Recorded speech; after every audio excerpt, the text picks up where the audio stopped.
여러분 만나서 반갑습니다. 이렇게 영상으로라도 만나게 돼서 반갑고, 날씨가 많이 추워지고 있습니다. 여러분들 건강을 잘 챙길 수 있기를 바랍니다.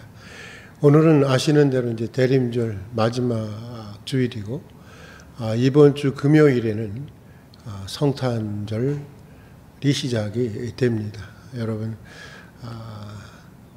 각 가정에 성탄의 기쁨과 소망이 여러분들 각 가정에 함께 하시기를 기원하면서, 이제 다 같이 묵도하심으로 대림절 네 번째 주일 예배를 드리도록 하겠습니다.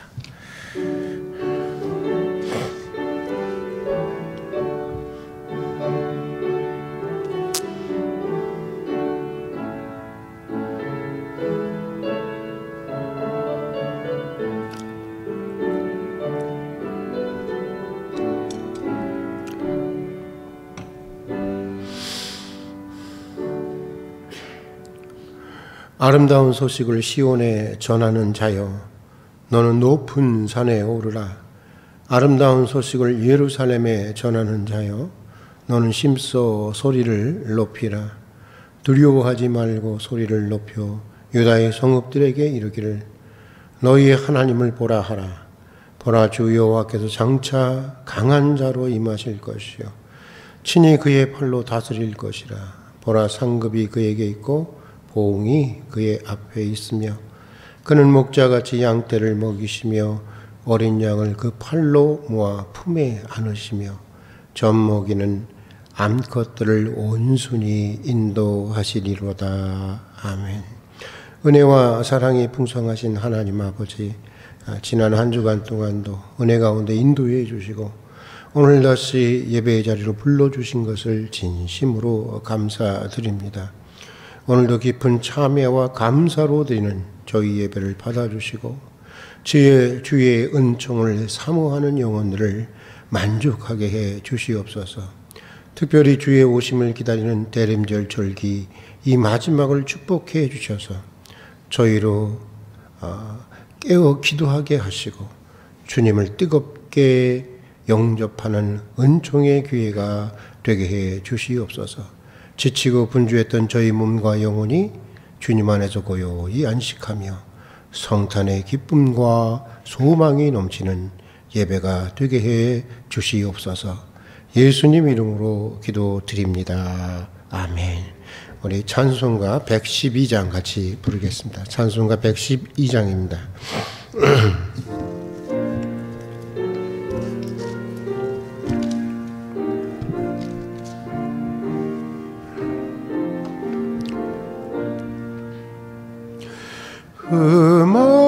맑고 환한 밤중에 천사 내려와 그 손에 빛 받들고서 다 찬송하기를, 평강의 왕이 오시니 다 평안하여라. 그 초라하던 세상이 다 고요하도다.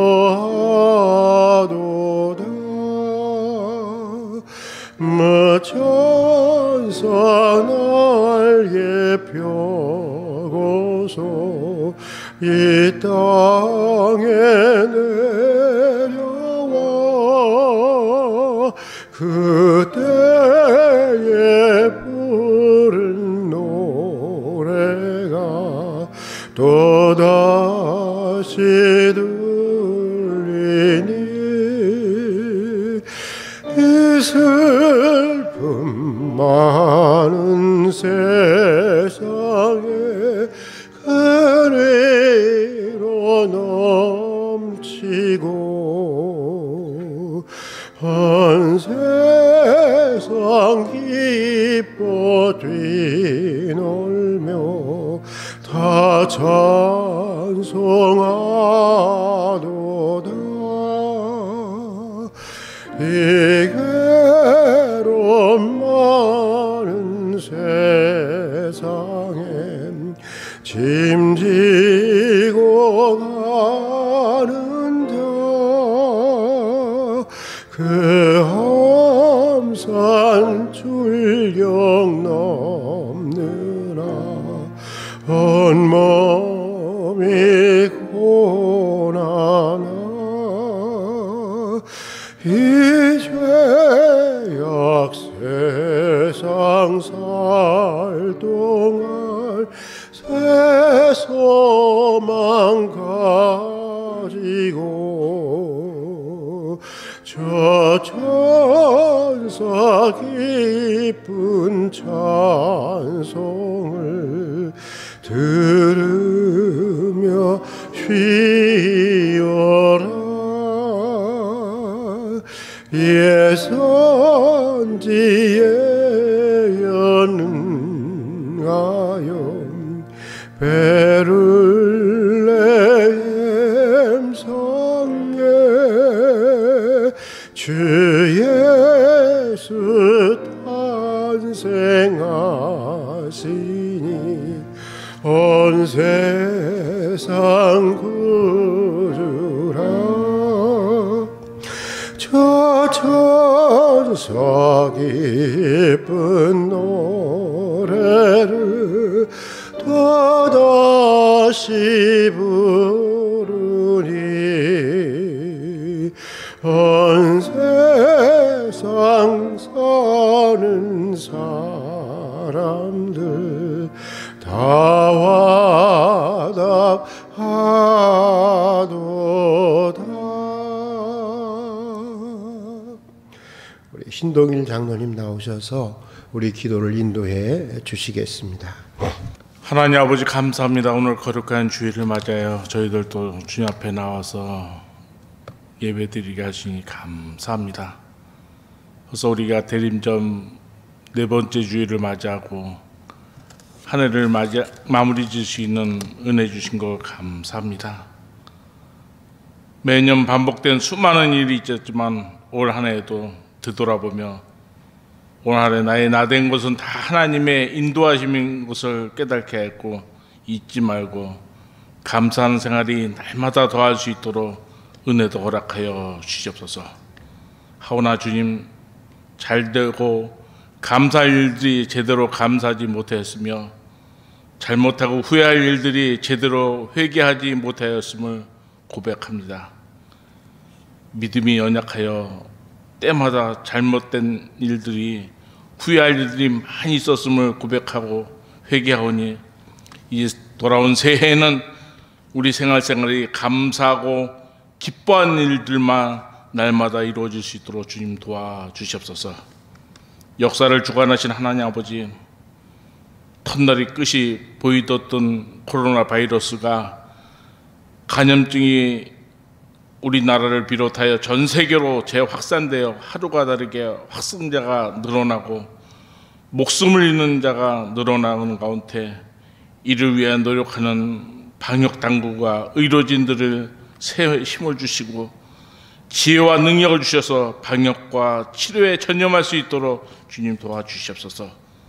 또한 이로 인하여 고통과 두려움 속에 하루하루를 보내고 있는 우리들에게 경제적인 어려움이 없게 하여 주시고 아이들과 노약자들의 건강을 지켜주시고 정부의 거리두기 정책으로 인하여 우리 교회가 교회 사명을 잘 감당할 수 있도록 하고 또 신앙생활을 하는데 조금도 부족함이 없도록 우리 온 교회가 협력하여 기도함으로써 우리 신앙을 이어나갈 수 있도록 주님 인도하여 주시옵소서. 사랑의 주님, 우리나라를 긍휼히 여기시고 또 무엇보다 안타까운 것은 보수냐 진보나 인하여 우리 국민들이 둘로 갈라져 있습니다. 국회의원들이 사회적 자유가 아니라 국민의 편에서 진정으로 일할 수 있게 좀 도와주시고 그리하여 정의롭고 정직하게 열심히 살아가는 사람들을 대우받는 사회로 또 정의로운 실현이 되는 사회로 이끌어 주시고 공정하고 올바른 방향으로 법이 집행될 수 있도록 정치권도 안정되고 유정자들이 진정으로 국민을 위한 정치를 할 수 있도록 주님 도와주시옵소서. 가난한 자나 부유한 자나 젊은이나 나이 든 자나 서로 배려하고 화합하고 협력으로 하나님을 경외하는 나라가 될 수 있도록 주님 도와주시옵소서. 빛이 되어주고 우리의 소망이 되신 주님, 우리 할빈교회를 위해 기도드립니다. 새해는 코로나 전국에서 이제는 예배가 회복되고 사랑과 은혜가 충만한 교회가 될 수 있도록 은혜도 허락하여 주시고, 무엇보다도 우리 지역사회에 빛과 소금의 역할을 잘 감당하는 교회가 될 수 있도록 인도하여 주시옵소서. 오늘 말씀을 전하시는 우리 담임 목사님에게 성령의 능력으로 붙들어 주셔서 영육과 은혜 강건케 하시고 성령의 능력으로 임재하여 말씀을 통하여 우리에게 새 하늘과 새 땅을 바라보는 신령한 은혜가 우리의 마음속에 넉넉히 익어서 우리가 생활생활에서 늘 승리한 삶이 이루어질 수 있도록 도와주시옵소서. 성탄절을 기다리는 새로운 한 주가 우리가 주님과 동행하는 우리의 심령 속에 하나님의 나라가 온전히 임할 수 있도록 주님 도와주시옵소서. 이 모든 말씀을 우리를 구원하신 예수 그리스도의 이름으로 기도드리옵나이다. 아멘.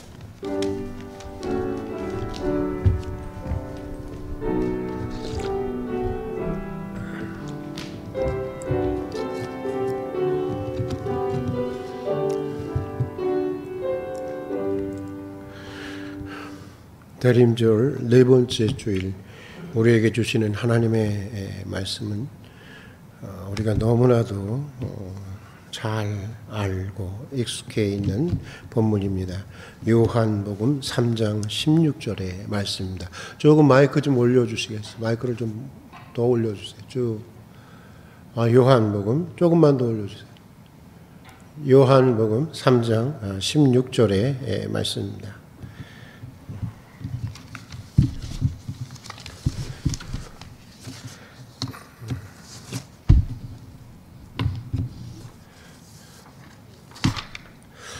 우리 신약성경 146페이지에 있는 요한복음 3장 16절의 말씀 우리 함께 봉독하도록 하겠습니다. 봉독할 때 여러분 각자에게 주시는 주의 음성을 들을 수 있기를 바랍니다. 우리 천천히 한번 봉독하겠습니다. 하나님이 세상을 이처럼 사랑하사 독생자를 주셨으니 이는 그를 믿는 자마다 멸망치 않고 영생을 얻게 하려 하심이라. 우리 다시 한번 읽어보도록 하겠습니다.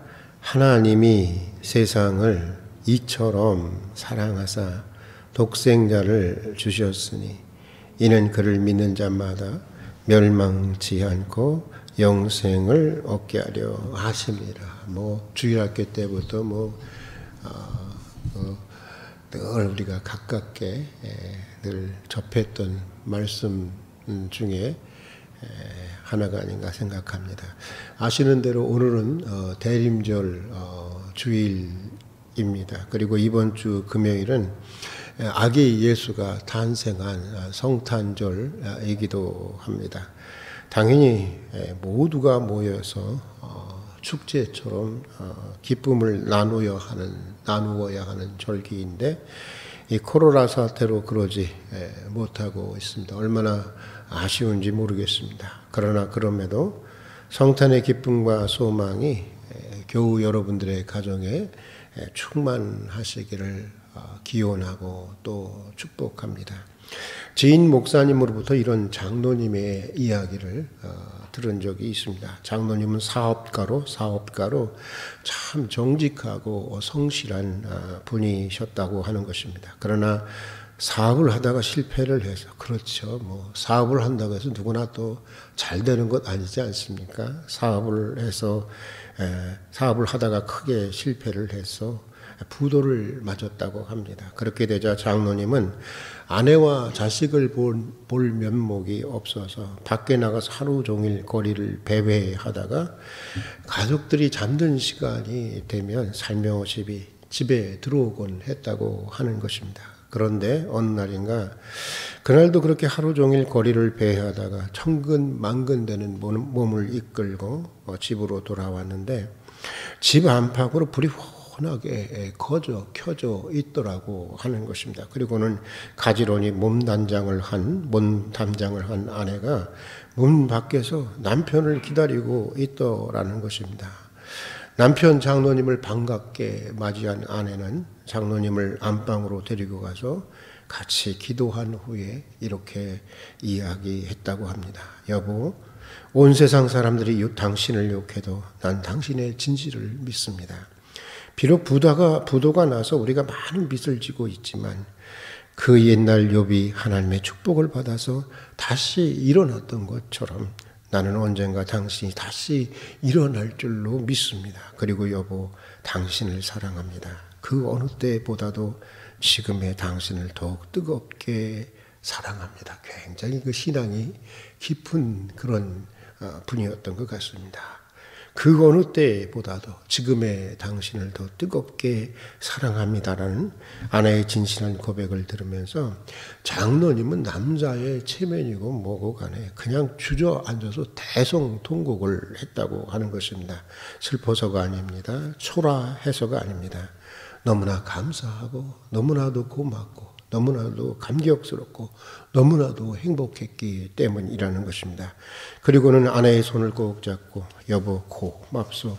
내가 꼭 다시 일어서리이다 라고 다짐을 했는데 정말 그 다짐대로 누구나 다 다짐대로 되는 것은 아니겠지만 그 다짐대로 장로님은 사업을 수습해서 다시 재기에 성공할 수 있었다고 하는 것입니다. 이야기를 들으면서 많은 그 감동을 받았는데 여러분 생각해 보면 사랑이라고 하는 것은 바로 이런 것입니다. 아가서에 보면 사랑은 죽음만큼 강하다라고 하는 말씀이 있는데 그렇습니다. 여러분 아무리 우리가 무너져 내렸어도 사랑만 있다면 우리는 언제나 다시 되재기할 수가 있는 것입니다. 사랑이 힘인 것이고 사랑이 능력인 것입니다. 그게 바로 사랑인 것입니다. 오늘 우리가 읽은 요한복음 13장 16절은 아주 짧은 구절이지만 하나님의 사랑의 깊이를 함축적으로 보여주고 있는 대표적인 성경 구절입니다.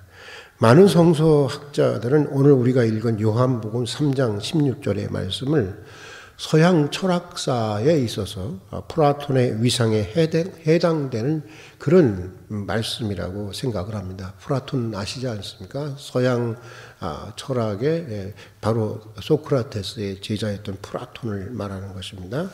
근데 성경을 구성하는 66권의 책이 있고 또 수많은 구절들이 있지만 성경의 모든 말씀은 결국 요한복음 3장 16절의 풋노트, 다시 말해서 요한복음 3장 16절의 각주에 지나지 않는다고 하는 것입니다. 성경 전체를 관통하는 구원 역사의 메시지가 다 여기에 함축되어 있기 때문이라고 하는 것입니다. 그런데 저는 이 말씀을 생각할 때마다 오늘 말씀인 요한복음 3장 16절을 생각할 때마다 아빠와 어린 자녀의 사랑스러운 대화가 떠오르곤 합니다. 예전에 우리 딸들이 어렸을 때 저도 가끔 우리 딸들과 함께 이런 대화를 나눈 적이 있었는데 어린 자녀가 아빠에게 묻습니다. 아빠 나 사랑해? 아빠 은비 사랑해? 아빠 은지 사랑해?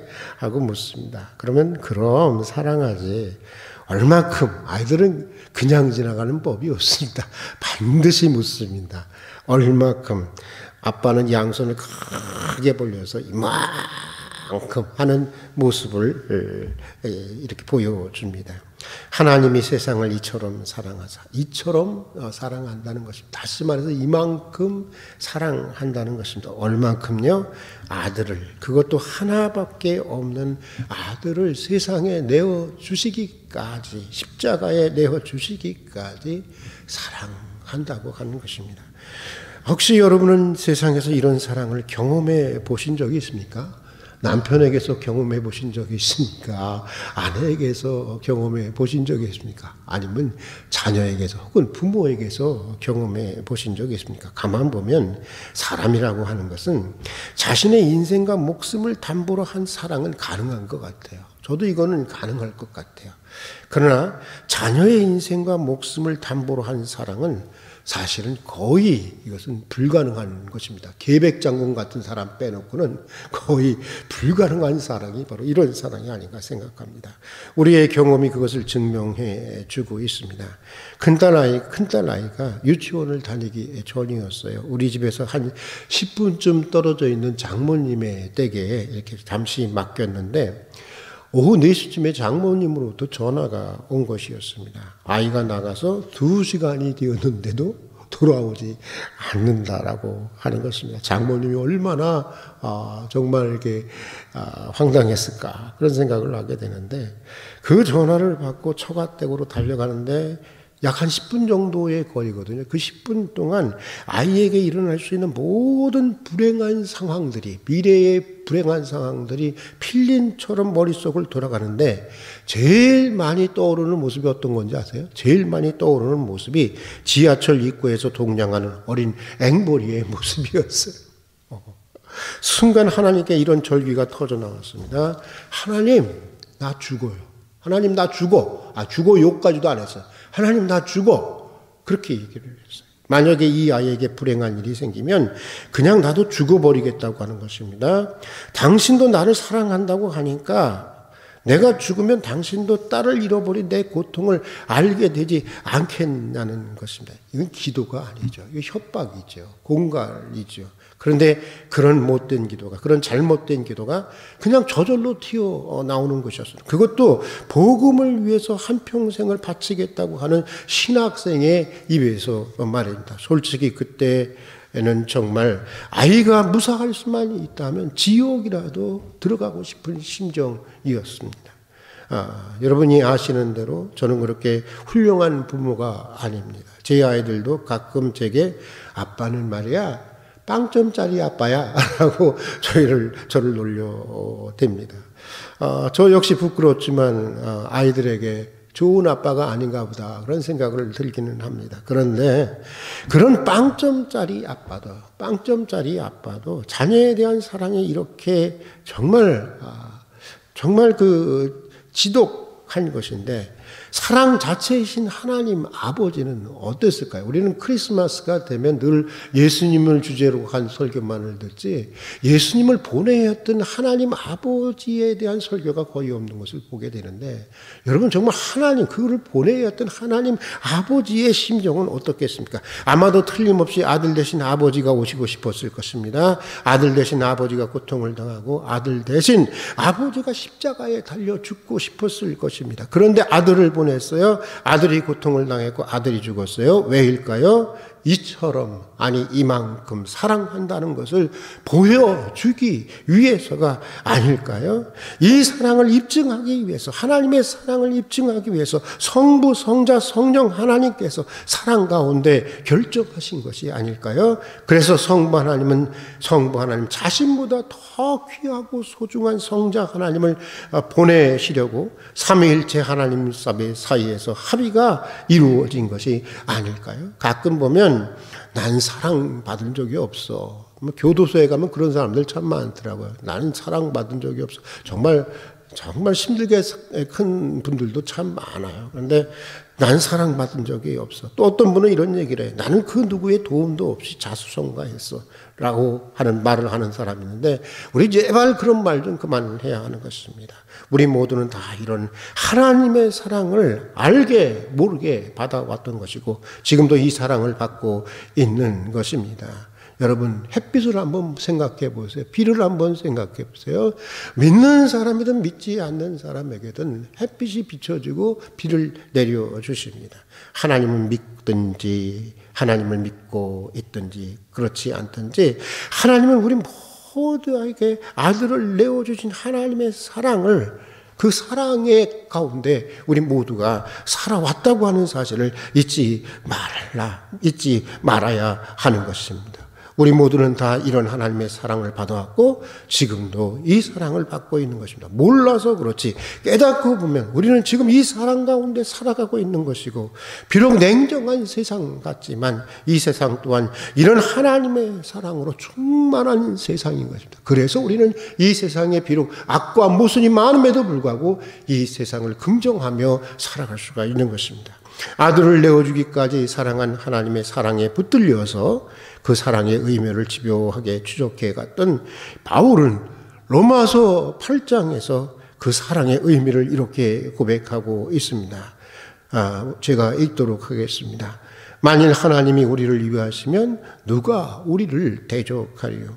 자기 아들을 아끼지 않고 우리를 위해 내어주신 이가 어찌 그 아들과 함께 모든 것을 우리에게 은사로 주시지 않겠느냐? 내가 확신하노니 사망이나 생명이나 천사들이나 권세자들이나 현재일이나 장래일이나 높음이나 깊음이나 다른 아무 피조물이라도 우리를 우리 주 예수 안에 있는 하나님의 사랑에서 끊을 수 없느니라. 여러분 믿습니까? 너무나도 귀한 말씀 아니에요? 너무나도 큰 위로가 주는 말씀 아닙니까? 아들을 내어준 그 사랑의 의미를 한평생 깊이 파고 들어가 보니까 그 사랑에 담긴 메시지가 바로 이런 것이었다고 하는 것입니다. 아기 예수의 탄생, 그리고 예수 그리스도의 한평생, 그것은 하나님의 사랑의 편지였다고 하는 것입니다. 우리를 향한 하나님의 연애 편지였다고 하는 것입니다. 근데 그 사랑에 담긴 메시지가 바로 이런 것이었다는 것입니다. 아들을 내어주신 하나님의 사랑에 담긴 첫 번째 메시지는 세상의 그 누구도, 세상의 그 무엇도 우리를 대적하고 우리를 두려워할 수 있는 것이 없다고 하는 것입니다. 여러분 믿습니까? 아들을 내어주시기까지 하나님이 우리를 사랑하는데 그 전능하신 하나님, 그러면서도 불구하고 아들을 내어주기까지 우리를 사랑한 하나님이 우리를 사랑하시는데 누가 우리를 대적할 수 있느냐는 것입니다. 두려워할 것이 없다는 것입니다. 비굴할 것도 없고 비겁해질 것도 없다는 것입니다. 하나님이 허락하지 않는 한 우리를 해할 자가 없다고 하는 것입니다. 만약 하나님께서 그럼에도 불구하고 허락하신다고 한다면 그것은 하나님께서 더 좋은 길로 우리를 인도하시고 축복하기 위해서라고 하는 것입니다. 그러므로 우리가 하나님의 사랑을 체험하면 체험할수록, 여러분이 하나님의 사랑을 체험하면 체험할수록 여러분에게는 어떤 마음이 생깁니까? 어떤 마음이 생기나요? 우리가 하나님의 사랑을 체험하면 체험할수록 우리는 세상에서 더욱 당당하고, 어떤 상황 가운데서 더욱 당당하고 더욱 담대하게 살아갈 수가 있게 되는 것입니다. 여러분 사실 하나님의 사람들은 우리 신약서에 나와 있는, 신약 성서에 나와 있는 대로 이런 사람이 되는, 세상이 감당할 수 없는 하나님의 사람들이 되어야 하는 것입니다. 정말 세상이 정복할 수 없는 하나님의 강한 전사들이 되어야 하는 것입니다. 아들을 내어주기까지 사랑한 하나님의 사랑을 믿기 때문입니다. 바울 사도는 이렇게 살았어요. 바울 사도는 누구보다도 몸이 약한 사람이었지만 누구보다도 강하고 담대한 인생을 살았던 사람이었습니다. 아들을 내어준 하나님의 사랑의 의미가 무엇인지를 그는 알고 있었기 때문이었습니다. 아들을 내어주기까지 사랑한 하나님이 나를 위하시는데 누가 또 무엇이 나를 대적할 수 있겠느냐는 것입니다. 여러분의 수술로 연약해진 저 역시 이 말씀을 자주 묵상하면서 저는 새로운 용기를 얻게 되는데, 여러분, 전능하신 하나님이 아들을 내어주신 사랑으로 여러분을 지키시고 있음을 믿습니까? 여러분을 보호하고 계신 것을 믿습니까? 또 여러분을 위하고 계시다는 것을 믿습니까? 여러분 이것을 잊지 마십시다. 아들을 내어주신 하나님의 그 사랑에 새롭게 눈을 뜨고 다시 용기를 낼 수 있는 여러분이 될 수 있기를 주의 이름으로 축복합니다. 자, 또 바울이 아들을 내어주신 하나님의 사랑에서 읽은 두 번째 메시지가 뭐였을까요? 그 메시지는 이것입니다. 마음껏 원하는 것을, 네가 원하는 것을 구해 보라고 하는 것입니다. 아들까지 내어주신 하나님이 그 무엇인들 주지 않겠냐는 것입니다. 여러분, 맞습니까? 틀립니까? 논리적으로. 아들까지 내어주신 하나님이 그 무엇인들 내어주지 않겠느냐고 하는 것입니다. 구하지 않으니까 그렇지, 구하면 다 주신다고 하는 것입니다. 누가복음에 나오는 탕자의 비유를 읽다 보면 큰형의 모습에서 많은 안타까움을 느낍니다. 탕자의 형은 돌아온 자기 동생인 탕자를 위해서 소를 잡아 잔치를 벌이는 아버지를 뭐라고 그러죠? 아버지에게 볼멘 소리를 하게 됩니다. 이렇게 얘기합니다. 평생 착실하게 모범생으로 아버지를 모시고 일한 나를 위해서는 염소 새끼 한 마리 잡아주지 않더니 아버지 재산을 창기와 함께 다 날려버리고 돌아온 동생을 위해서는 소를 잡아 잔치를 베푸심이 마땅합니까? 뿌리 나서 한번 하나님 이 아버지를 드려봤습니다. 어떻게 보면 여러분 일리가 있는 불만입니다. 그런데 좀 더 생각해 보면 그렇지 않습니다. 재산을 다 탕진할 줄 알면서도 유산을 미리 상속해 해주고 그것을 다 창기와 함께 낭비하고 돌아온 그런 탕자를 위해서도 소를 잡아줄 줄 아는 아버지라고 한다면, 그런 아버지라고 한다면 착실하게 집안일을 돌본 아들을 위해서 무엇을 못해 주시겠습니까? 무엇을 못해 주시겠습니까? 그렇지 않습니까? 큰 아들의 문제는 뭐였냐면 이런 아버지의 마음을 몰랐다고 하는 것입니다. 그래서 아버지에게 단 한 번도 그 작은 염소 새끼 한 마리조차 구해보지 못했다고 하는 것입니다. 그러고 보면 그는 아들로 산 것이 아니라 모범생이었지만, 착하게 살았지만, 성실하게 살았지만 그는 아들로 산 것이 아니라 머슴으로 살았던 것입니다. 종으로 살았던 것입니다. 노예로 살았던 것입니다. 아버지의 간섭이 싫다고 집을 나간 동생만 탕자가 아니었던 것입니다. 아버지의 큰 마음, 이 좋은 마음을, 선한 마음을 모르고 아버지를 왜곡한 형 역시 동생 못지 않은 탕자였던 것입니다. 여러분, 하나님께 구하십시오. 아들을 내어주셨는데 무엇인들 주시지 않겠습니까? 저는 기도하기 전에 이걸 생각합니다. 그래요, 아들을 내어주셨어요. 주님, 무엇인들 주시지 않겠습니까? 이걸 생각하면서 기도를 합니다. 그저 단순하게 아들을 내어준 하나님의 사랑을 그냥 신뢰하고 구하십시오. 우리가 구하는 것이 정말 선하고, 우리가 구하는 것이 정말 필요한 것이고, 우리가 구하는 것이 정말 유익한 것이라면 하나님은 아낌없이 다 쏟아 부어 주실 것입니다. 이것이 아들을 내어주신 하나님의 사랑에 담긴 메시지요, 또한 우리를 향한 하나님의 신실하신 약속이신 것입니다. 이것을 아들을 보내주신 사건을 통해서, 아들을 십자가에 달려주시는 사건을 통해서 확증해 주시고 입증해 주신 것입니다. 자, 또 바울은 아들을 내어주신 하나님의 사랑에서 결코 포기하지 않는, 그래서 끊을 수 없는 하나님의 사랑을 읽어냅니다. 그 무엇도 천사라고 할지라도, 높음도 깊음도 죽음이라 할지라도 끊을 수 없고 포기할 수 없는 하나님의 사랑을 읽어내게 됩니다.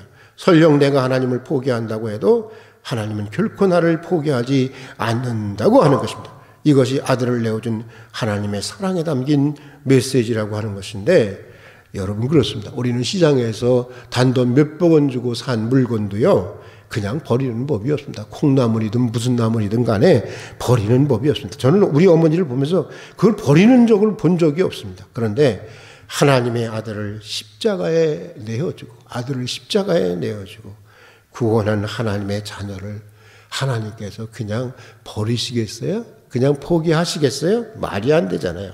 그럴 수가 없는 것입니다.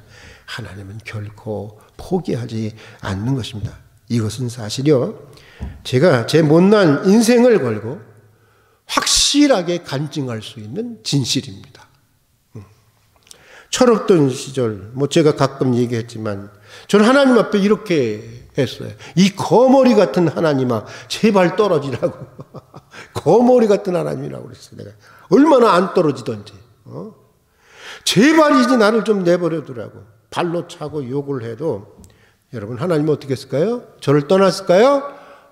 안 떠나더라고요. 지겹게. 저를 포기하지 않고. 결국은 어떻게 했어요? 이렇게 저를 목사로 만들어버리고 말았어요. 그 양반이. 예. 하나님을 가장 증오했던 저는 가장 증오했던 분이 사람이 아니라 하나님이셨어요. 하나님을 가장 증오했던 저를 오늘 이렇게 세우신 하나님을 생각하면 저는 감히 고개를 들 수가 없습니다. 가끔 교만한 생각이 들다가도 또 불평이 생기다가도 하나님의 그 사랑만 생각하면 이 사람이 야쿠가 팍 죽더라고요. 그걸 또 기억나게 하시더라고요. 치사하게. 그래서 그저 그냥 감사할 뿐입니다. 하나님 은혜입니다. 라고 하는 결론을 억지로라도 받아내시는 분이더라고요. 여러분, 우리 시대 최고의 기독교 작가 중에 프레데릭 비크로라고 하는 목사가 있습니다. 이분이 쓴 책 중에 Wishful Thinking이라고 하는 한 8,000원 정도 되는 책이고요. 가벼운 책인데 굉장한 깊은 내용을 가지고 있는 책입니다. 아주 읽기도 좋습니다. 여러분도 사서 꼭 한번 봤으면 좋겠는데요.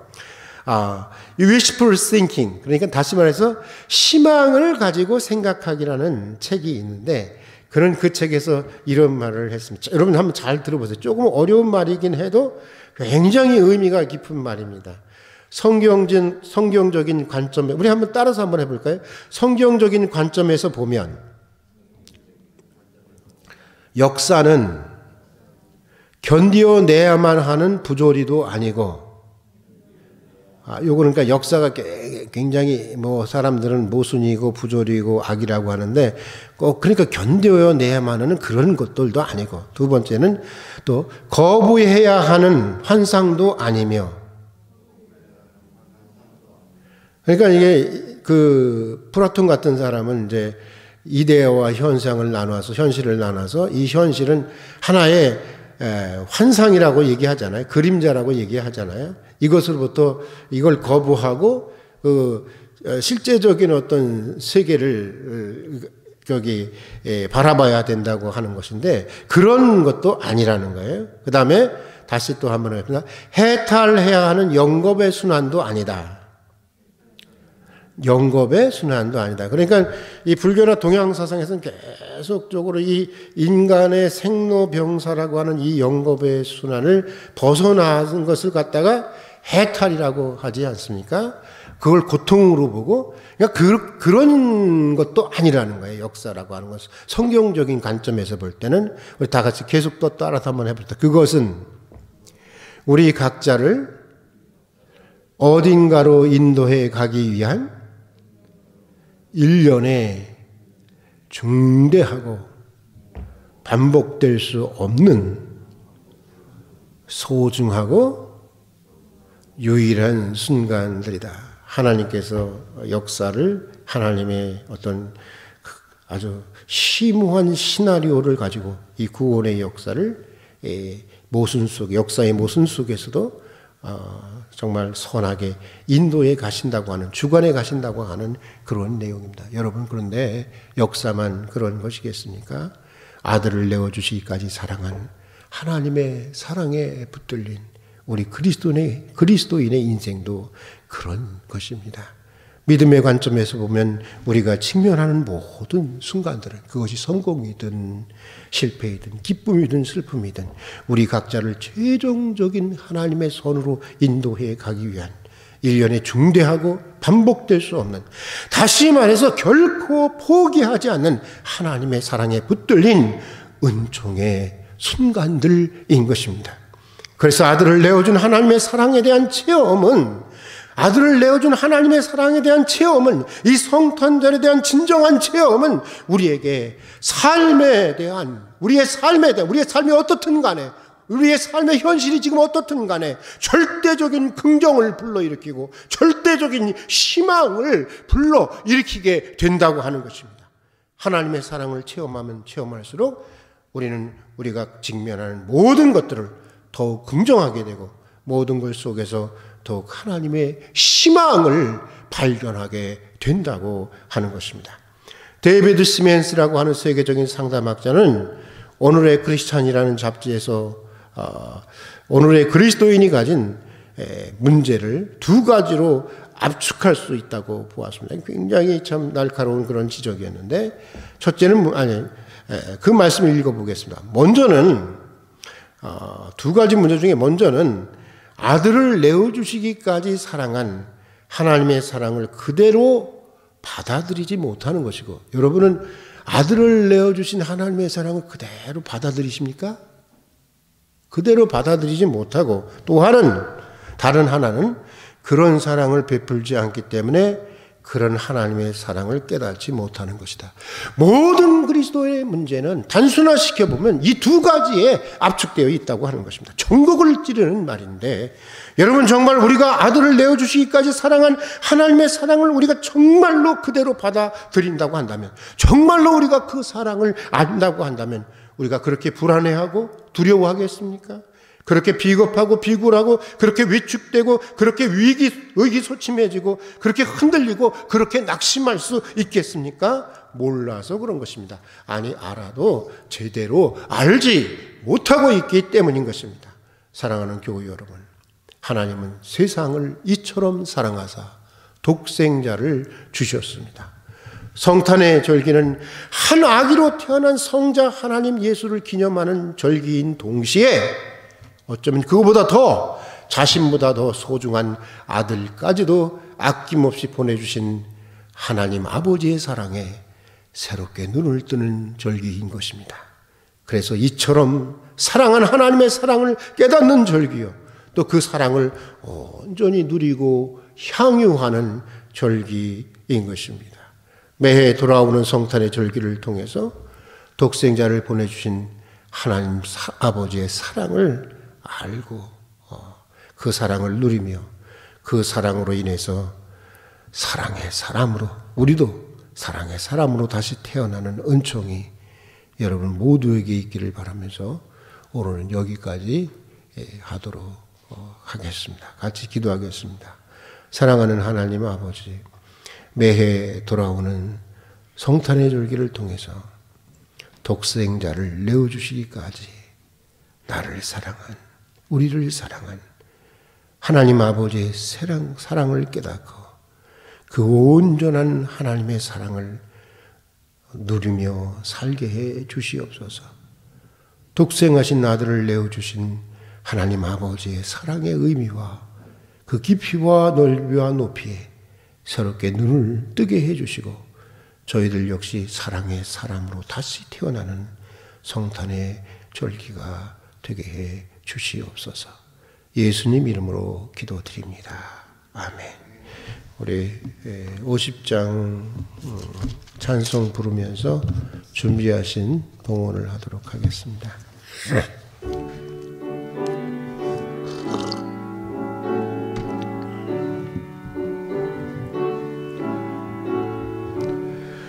내게 있는 모든 것을 아낌없이 드리네. 사랑하고 의지하며 주만 따라 살리 주께 드리네. 주께 드리네. 사랑하는 그 주 앞에 모두 드리네. 내게 있는 모든 것을 겸손하게 드리네. 세상 욕심 멀리하니 나를 받아주소서. 주께 드리네.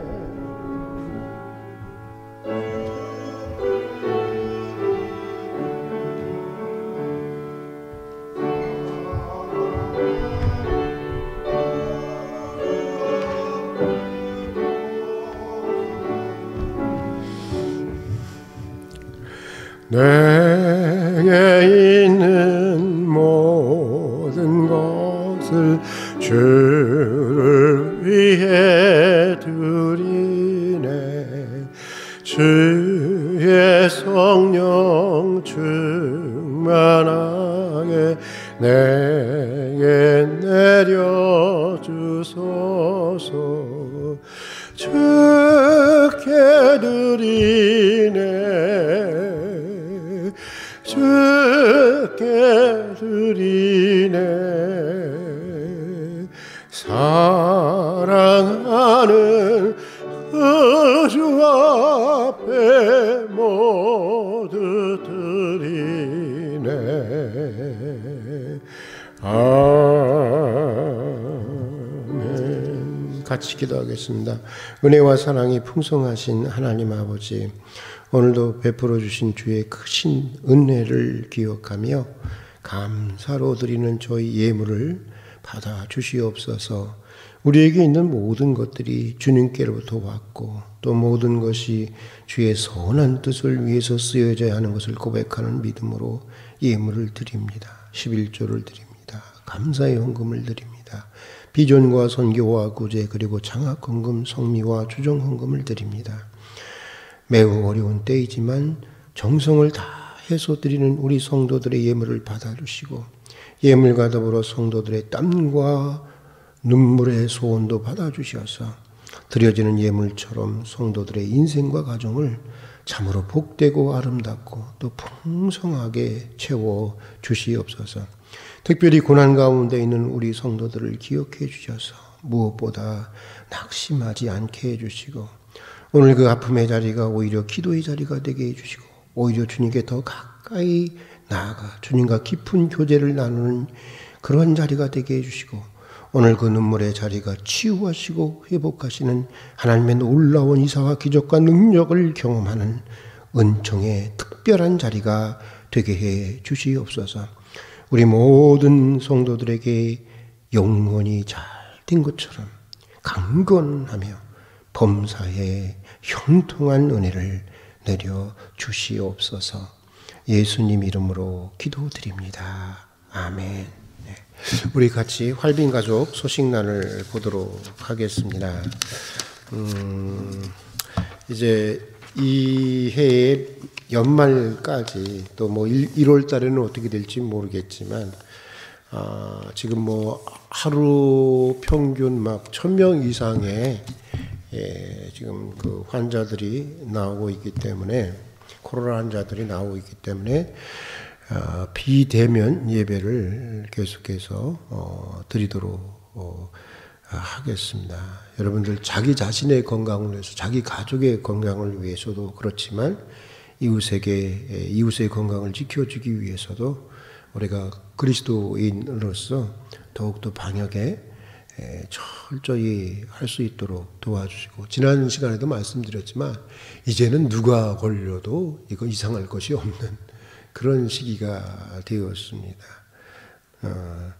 정말 혹시 우리 교인들 중에서 누가 걸린다고 한다면 또 우리 이웃 가운데 누가 걸린다고 한다면 많은 사람들이 그를 막 매장시키더라고요. 사회적으로 막 그것도 힘들어 죽겠네. 누가 걸리고 싶은 사람이 누가 있겠어요. 근데 정말 직장도 그만둬야 되는 그런 사람들의 이야기도 들은 적이 있는데 여러분 오히려 그리스도인이라고 한다면 더 따뜻하게 내가 걸릴 거를 저분이 대신 걸려준 걸 거야. 그런 마음을 가지고 더 따뜻하게 격려해주고 돌봐주고 하는 그런 것들이 정말 이 시대에 우리 그리스도인들이 해야 할 일이 아닌가 그런 생각이 듭니다. 성탄절 예배와 성고 영신 예배 역시 비대면 예배로 됩니다. 성탄절 그러나 꼭 기억했으면 좋겠어요. 비대면이니까 안 드리나 보다. 보통 그렇게 생각하더라고요. 비대면이에요? 그러면 안 드리는 거예요? 그렇게 물어보세요. 아니죠. 비대면으로 드리는 거죠. 비대면으로 성탄절 예배와 성고 영신 예배 비대면으로 드립니다. 이날을 꼭 기억할 수 있기를 바라고 정말 비록 비대면으로 우리가 모이지 못하지만 가족 단위로 모여서 정말 기쁨으로 또 소망 가운데 우리가 함께 이 예배를 드렸으면 참 좋겠습니다. 그리고 각 부서는 12월 20일까지 총회를 마감해 주시기를 바랍니다. 오늘 이번에는 그렇게 되면 너무 늦으니까 우리 당에서도 얘기를 했지만 교육자들이 그냥 이렇게 연락을 취해서 지난해와 같이 지난해 거의 한 것이 없이 지나갔잖아요. 그러니까 지난해와 같이 이렇게 할 수 있도록 이렇게 해서 진용이 짜여진 채로 새해를 맞이했으면 좋겠습니다. 이거 좀 부탁을 드리고요. 그리고 우리 대림절 특별 새벽 기도회가 계속되고 있습니다. 다행히도 하나님께서 제 건강을 지켜주셔서 하루하루 해나가고 있는데 여러분들 정말 많은 분들이 참여해 주셔서 감사를 드리지만 더 많은 분들이 또 참여해서 정말 한 해의 마지막을 또 새해를 맞이하는 데 있어서 우리가 기도 가운데 마감하고 기도 가운데 새해를 맞이할 수 있는 그런 대림절 특별 새벽 기도회가 될 수 있기를 바랍니다. 그리고 2021년 새해에 달력 배부되니까 한 가정당 한 개씩 가져가시기를 바라고요. 우리 교우 소식 가운데 입원한 환자들을 위해서 더 기도해 주시고요. 선교 후원하는 그 교회를 위해서 그리고 우리 교회와 이동산의 비전을 위해서 기도해 주시기를 바랍니다. 그리고 12월 중보기도 제목 기억하시고 기도해 주시고요. 특별히 우리 이성준, 우리 이용순 목사님 아드님께서 내일 군대에 입대하게 되었습니다. 우리 성준이 우리 격려 왔는데 오늘 좀 격려 좀 해주시고요. 금방 가 걱정하지 마라. 금방 갈 거야. 그리고 또 우리 교육자들이 이번에 아무것도 이렇게 우리 비대면 예배라 할 수 이렇게 성탄절인데도 또 연말인데도 아무것도 할 수 없어서 우리 교육자들이 우리 교우들에게 성탄절 선물을 좀 준비했습니다. 아주 예쁜 성구가 들어있고 그림이 들어있는 그런 액자인데 아마 여러분들 받아보시면 기뻐하실 거라고 생각이 들어요. 근데 오늘 오신 분들은 오늘 이렇게 각 가정에 하나씩 가져가시기를 바라고 또 코로나 사태이기 때문에 멀리 계신 분들한테는 소포로 전달할 것이고요. 그 다음에 가까이 계신 분들에게는 우리가 그냥 지금 이렇게 갈게요. 그리고 저희들 만나지는 마세요. 그리고 그 앞에다가 놓고 갈게요. 하고 그냥 메시지만 넣도록 하겠습니다. 전화만 드리면 우리가 가고 난다. 지금 왔다가 갑니다. 그러면은 와서 그 앞에서 가져가시는 걸로. 이렇게 하시면 좋겠습니다. 제가 그 집을 향해서 우리 교육자들이 메리 크리스마스 힘차게 부를 것입니다. 여러분들 또 교육자들을 위해서도 많이 좀 기도해 주시기를 바랍니다. 뭐 다른 그 내용이 없으면 우리 다 같이 일어나셔서 찬송가 304장 그것인 하나님의 사랑 진짜 그런 것 같아요. 이렇게 정말 이 크리스마스는 솔직히 어떻게 보면은 아들 성자 되신 아들 예수만 그동안 쭉 이렇게 기념해 오고 그랬는데 성자 되신 아들 예수의 그 희생도 우리가 높이 기려야 되지만 정말 자기보다 더 소중한 아들을 내어주신 하나님의 그 깊은 사랑, 넓은 사랑, 높은 사랑에 새롭게 눈을 뜨는 절기가 되어야 한다고 믿습니다. 우리 다 같이 304장 하나님의 사랑을 생각하면서 부르고 축도로 예배를 마치도록 하겠습니다.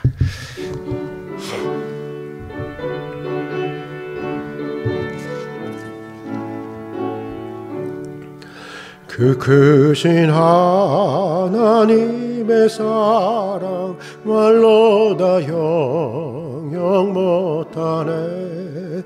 저 높고 높은 별을 넘어 이 낮고 낮은 땅 위에 죄범한 영혼 구하려 그 아들 보내사 화목제물 삼으시고 죄 용서하셨네. 하나님 크신 사랑은 증량다 못해 영원히 변치 않는 사랑 성도여 찬양하세. 괴로운 시절 지나가고 땅 위에 영화쇠할 때 주 믿지 않던 영혼들은 큰 소리 외쳐 울어도 주 믿는 성도들에게 큰 사랑 베푸사 우리의 죄 사했으니 그네 잊을까. 하나님 크신 사랑은 증량다 못하며 영원히 변치 않는 사랑 성도여 찬양. 하늘을 두루마리 삼고 하늘을 두루마리 삼고 바다를 먹물 삼아도 한없는 하나님의 사랑 다 길어갈 수 하나님의 크신 사랑 그 어찌 닿았을까. 하늘 높이 쌓아도 채우지 못하리. 하나님 크신 사랑은 증량다 못하네. 영원히 변치 않는 사랑.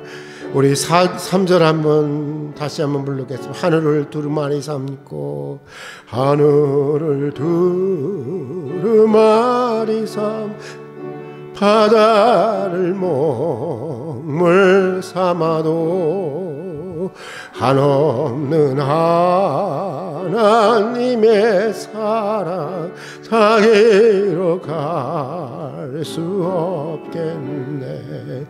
하나님의 크신 사랑 그 어찌 닿았을까. 하늘 높이 쌓아도 채우지 못하리. 하나님 크신 사랑은 증량다 못하네. 영원히 변치 않는 사랑 성도여 찬양하세. 같이 기도하겠습니다. 하나님이 세상을 이처럼 사랑하사 독생자를 주셨으니 이는 그를 믿는 자마다 멸망치 않고 영생을 얻게 하려 하심이라. 지금은 우리 주 예수 그리스도의 은혜와 말로 다 할 수 없는 아버지 하나님의 사랑과 우리 인생을 새롭게 하시고 보다 넓은 사랑의 영역으로 이끄시는 성령님의 교제하심이 이처럼 이만큼 사랑한 하나님의 사랑을 새롭게 깨닫고 이처럼 사랑하는 이만큼 사랑하는 사람으로 다시 태어나기를 소원하고 다짐하는 우리 성도들 외에 지금부터 영원까지 함께 해주시기를 간절히 축원하옵나이다. 아멘.